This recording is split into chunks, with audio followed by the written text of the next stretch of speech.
අස්සරවත් නැහැ මේ හරි දැන් අපි මේ ඩ්‍රෝන් එක හදන්න යන්නේ. ඒ කියන්නේ මේ ඩ්‍රෝන් එක ෆ්ලයි වෙන්නේ නැහැ කියලා තමයි කස්ටමර් එව්වේ.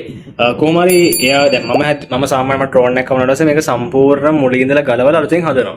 හැබැයි එයා කිව්වා එහෙම මුලින් ඉඳලා හදන්න ඕනේ නැහැ මේ තියෙන විදියටම මේක හදලා එවන්න කියලා. මම බලන්න ඕනේ දැන් මේකේ අඩුපාඩු එහෙම තියෙන එකක් තමයි දැක්ක පළවෙනි අඩුපාඩු තමයි මේ ES එක උඩට සෙට් කරලා දෙනවා. හරි උඩට සෙට් කරත් ප්‍රශ්නයක් නැහැ.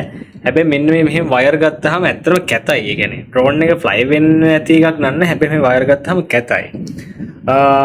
අනිත් එක තමයි මේකේ හරියට පාස්සලා නැති ප්‍රශ්නයක් තියෙන ඒක මම ආයෙ බලන්නම්. ඒ ටික තමයි තියෙන. අනිත් තමයි බැටරි එක. බැටරි එක මිලිඇම්පි 2200. වැඩක් කරගන්න ෂේප්. හැබැයි ඉතින් අපි ලොකුවට ෆ්ලයි කරගන්න අමාරුයි. මේ යන එහෙම නැහැ. ඒව නම් ප්‍රශ්නයක් නැහැ. හරි. අපි එහෙනම් බලමු. අනික මෙන්න එහෙම වයර් එහෙම ඔතලා තියෙනවා. ඒ ටික මම හදනවා. මෙන්න මේ ESC මේවා නම් එහෙමම තියෙනවා. මොකද එයා කිව්වා ඒක අවුලක් නැහැ කියලා. හරි. අපි එහෙනම් මේක ඉතුරු ටික හදාගෙන යමු. මේක ප්‍රෝග්‍රෑම් කරලා මේක ෆ්ලයි කරන මට්ටමට ගමු. මට කිව්ව විතර නම් අවුලක් නැහැ කියලා කිව්වේ. නමුත් ගොඩක් NASA ෆ්ලයිට් කරන සල ප්‍රශ්න තිබ්බා. එහෙනම් බලමු මේක කොහොමද හදන්නේ කියලා. මේ ඩ්‍රෝන් එකේ මේ වයර්ස් දෙක මේ මෙතන යන මේ බෙක් එකට එන ලයින් එක ඇත්තට මේක මේ පාස්සරවත් නැහැ මේ ෆ්ලෙක්සිබල් එකට. ඒක එහෙම කරන්න හොඳ නැහැ. මොකද මොකද මේ බෙක් එකෙන් කරන්නේ මේ වෝල්ටේජ් එකේ මේ බැටරි එකේ වෝල්ටේජ් එක ඇම්පියර්ස් ගාන එයාට පුළුවන් මෙෂර් කරන්න. දැන් මෙහෙම වුණාට පස්සේ එයා හරියට කනෙක්ෂන් එක නැතුණාට පස්සේ එයාට බෑ ඒක මෙෂර් කරගන්න.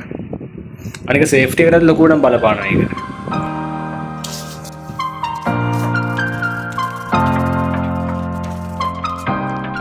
දැන් ඔන්න ඩ්‍රෝන් එකේ ගොඩක් දේවල් ඉවරයි.